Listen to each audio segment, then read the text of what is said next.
Halo, di sini saya Putri Agnesya Siringo dengan anggota kelompok saya Dewi Margaret Simanjuntak, Ira Silvia Purba, dan Sofia Carlotti. Di sini kami menyediakan data analisis terhadap karakteristik bioplastik maizena dalam variasi jenis dan konsentrasi plasticizer. Dengan variasi jenisnya itu ada 3 yang dinotasikan dengan J, yaitu J1, J2, dan J3, dan konsentrasinya ada 3, K1, K2, dan K3 yang kemudian terbagi menjadi 2 kelompok. Nah, di sini kami juga memberikan variabel tetapnya itu jenis dengan J, konsentrasi dengan K. Di sini juga sudah tersedia kelompoknya itu ada 2, yaitu di sini ya. Dan data perlakuannya ada 9.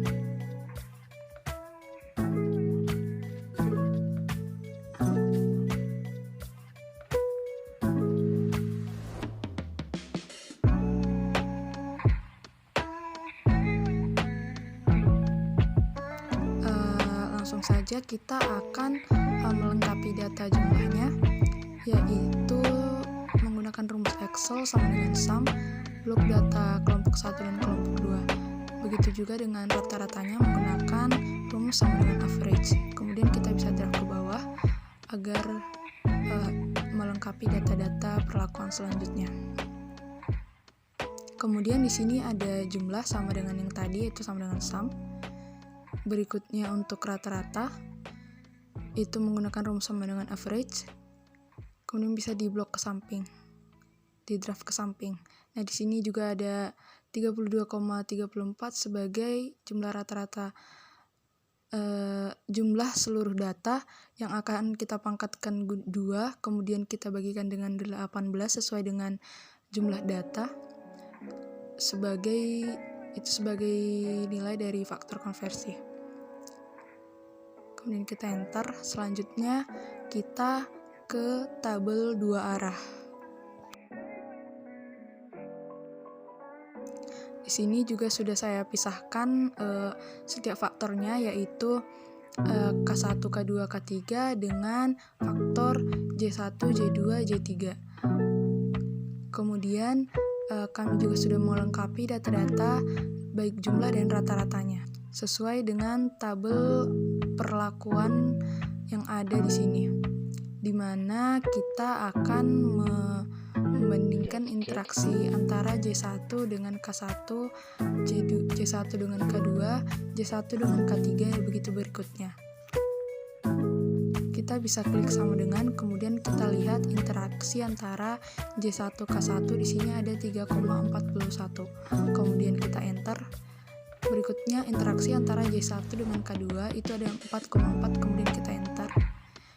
Begitu seterusnya untuk interaksi antara variasi jenis dengan konsentrasi.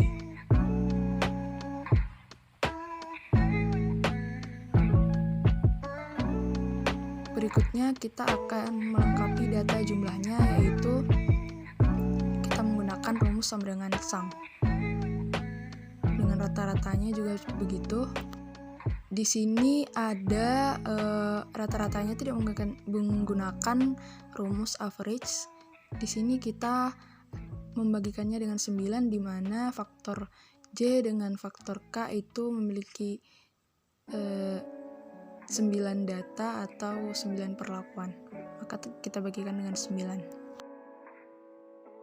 Di sini juga kita menggunakan rumus sama dengan sum, lalu kita blok data pada J1. Begitu berikutnya pada J2 dan J3. Untuk rata-ratanya juga sama, kita masih menggunakan jumlah kita rata-ratakan dengan membagikannya dengan 9. Di sini kita bisa bandingkan bahwa data-data pada tabel pertama sama dengan data-data pada tabel 2 arah yang sudah kita cari di sini. Selanjutnya di sini kami juga sudah menyiapkan tabel sumber keragaman dengan keterangannya di sini, apakah dia signifikan atau berpengaruh nyata atau tidak.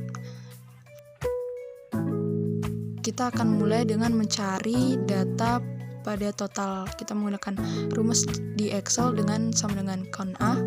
Lalu kita blok semua data pada perlakuan dan kelompok yang ada di sini. Kemudian kita kurangkan dengan 1. Berikutnya yaitu derajat bebas perlakuan. Kita gunakan sama dengan count A. Kemudian kita blok data banyaknya perlakuan.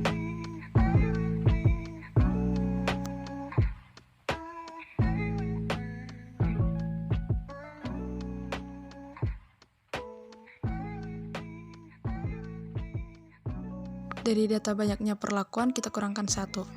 Selanjutnya untuk derajat bebas kelompok, kita masukkan banyaknya data kelompok, kemudian kita kurangkan dengan 1.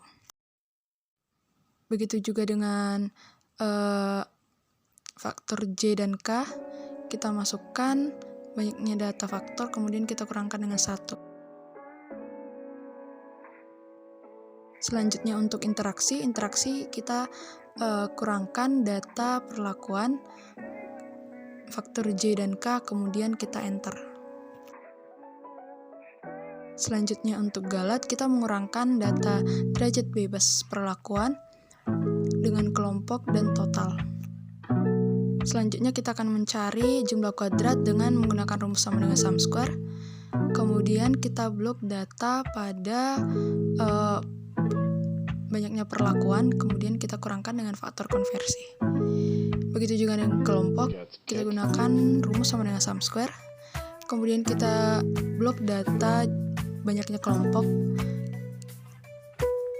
kita bagikan dengan 9. Kemudian kita kurangkan dengan faktor konversi, di mana 9 ini sudah saya jelaskan tadi, jumlah faktor J dengan jumlah faktor K dikalikan, di mana 3 dikali 3 itu sama dengan 9. Selanjutnya kita ke faktor J, kita masukkan jumlah faktor J-nya, kemudian kita bagikan dengan 6, di mana 6 itu adalah banyaknya kelompok dikalikan dengan faktor J. Begitu juga dengan faktor K-nya, dibagikan dengan 6, kemudian dikurangkan dengan faktor konversi. Untuk interaksinya sama dengan derajat bebas tadi, mengurangkan perlakuan faktor J dan K, kemudian di totalnya juga sama. Kita menggunakan rumus sama dengan sum square, kita blok semua data perlakuan dan kelompok, kemudian kita kurangkan dengan faktor konversi. Untuk galat sama dengan yang tadi, yaitu mengurangkan perlakuan kelompok dengan total. Selanjutnya untuk kuadrat tengahnya itu seperti tutorial sebelumnya, yaitu pembagian antara jumlah kuadrat dengan derajat bebas. Kita ke F hitung. Di sini F hitung adalah pembagian antara kuadrat tengah perlakuan dengan kelompok faktor J, K interaksi dengan galat. Makanya di sini kami mengunci data perlakuan. Selanjutnya sebelum ke bagian signifikan, kita akan menghitung F tabelnya dengan taraf 0,05 dengan 0,01 menggunakan rumus sama dengan F inverse, di mana probability-nya kita pakai 0,05 dan menggunakan data derajat bebas perlakuan dengan derajat bebas galat. Kemudian kita enter. Selanjutnya kita bisa draft ke bawah. Begitu juga dengan F tabel 0,01, hanya saja kita mengubah probability-nya menjadi 0,01. Kemudian kita enter. Nah, di sini kita akan mencari pengaruh nyata atau tidaknya dengan menggunakan rumus sama dengan if, di mana di sini sudah saya masukkan setiap notasinya, yaitu NS bintang 1 dan bintang 2. Dan di sini hasilnya pada F hitung 94,5 itu berpengaruh nyata terhadap taraf 0,05 dan 0,01. Namun selanjutnya itu notasinya NS, di mana dia tidak signifikan atau tidak berpengaruh nyata. Nah, untuk menyimpulkan semua pada sumber keragaman ini, kita perlu membuat uji lanjutnya atau melakukan uji lanjutnya. Di mana di sini kami sudah melakukan atau menyiapkan data untuk uji lanjut interaksi dan setiap faktornya, yaitu faktor J dan faktor K. Di mana melalui uji lanjut ini kita akan mengetahui apakah variasi jenis dan konsentrasi berpengaruh nyata atau tidak terhadap karakteristik bioplastik maizena. Nah, di sini akan terlihat untuk kesimpulannya. Kita mulai saja. Di sini saya sudah mengcopy data-data perlakuan dan rata-ratanya sebagai value. Di sini juga saya sudah menyiapkan data-data nilai Duncan-nya, yang dimana ini dapat dari buku rancangan percobaannya. Dan di sini nilai BJND-nya yang akan kita kalikan, kita bandingkan selisihnya dengan nilai rata-rata yang sudah kita selisihkan. Di sini juga sudah saya siapkan data terbesar ke terkecil. Di sini kita akan mulai mencari bagaimana kita mendapat nilai SY, di mana kita menggunakan kata galat dipangkatkan dengan 2 lalu dibagi dengan 0,05.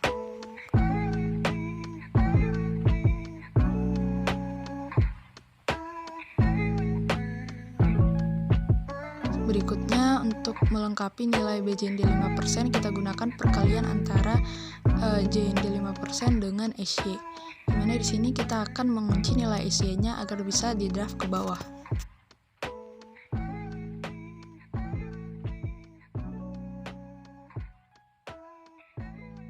Berikutnya, nilai BJND 1%-nya sama dengan nilai BJND 5%.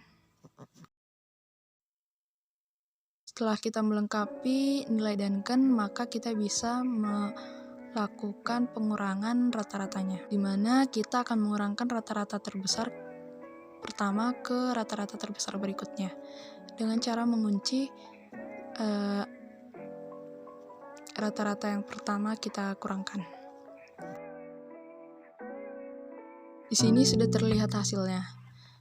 Untuk penotasiannya, kita bandingkan dengan nilai Duncan yang ada di BJND 5% dan 1%. Kita bisa menotasikannya secara manual dengan melihat apakah dia lebih kecil atau lebih besar. Atau kita juga bisa menggunakan rumus seperti ini.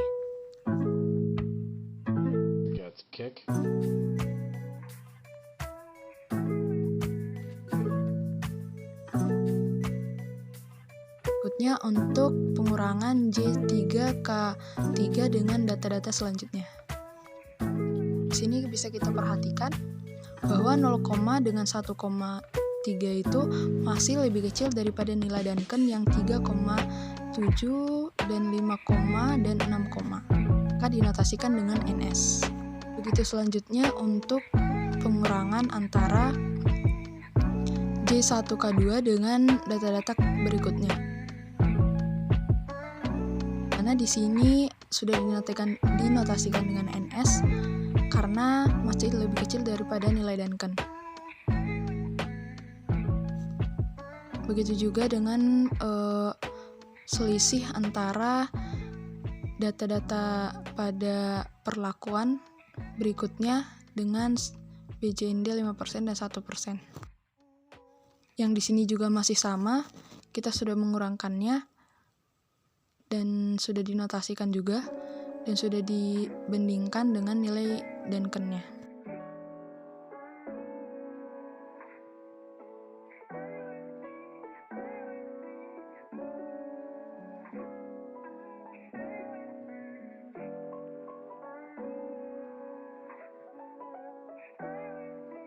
Selanjutnya kita ke faktor J. Di sini juga sudah saya copy data-data pada faktor J. Di mana di sini sudah lengkap dengan nilai SY-nya dan nilai Duncan-nya. Faktor J-nya sudah diurutkan juga dari terbesar ke terkecil. Di sini juga bisa kita lihat, di sini kan datanya ada 3, maka kita menggunakan nilai Duncan 2 dan 3 saja. Rata-ratanya juga kita menggunakan rata-rata pada faktor J, yang akan kita bandingkan selisihnya dengan nilai Duncan. Untuk itu kita akan memulai mengurangkan nilai rata-ratanya. Di sini juga sudah terlihat jelas di mana selisih antara nilai Duncan dengan nilai rata-rata yang sudah dikurangkan itu masih lebih kecil, maka dinotasikan dengan NS. Begitu selanjutnya dengan nilai pengurangan antara J1 dengan J2, di mana hasilnya itu masih 0,48, itu lebih kecil daripada nilai Duncan 3,60 dan 5,65. Selanjutnya kita ke faktor K. Di sini sudah saya siapkan nilai-nilai dan nilai perlakuan dan rata-rata dari faktor K. Sudah saya urutkan dari terbesar ke terkecil. Di sini juga sudah ada nilai Duncan-nya yang akan kita bandingkan selisihnya dengan nilai rata-rata yang akan kita kurangkan. Di sini nilai SY-nya juga masih sama karena kita menggunakan kata galat yang sama.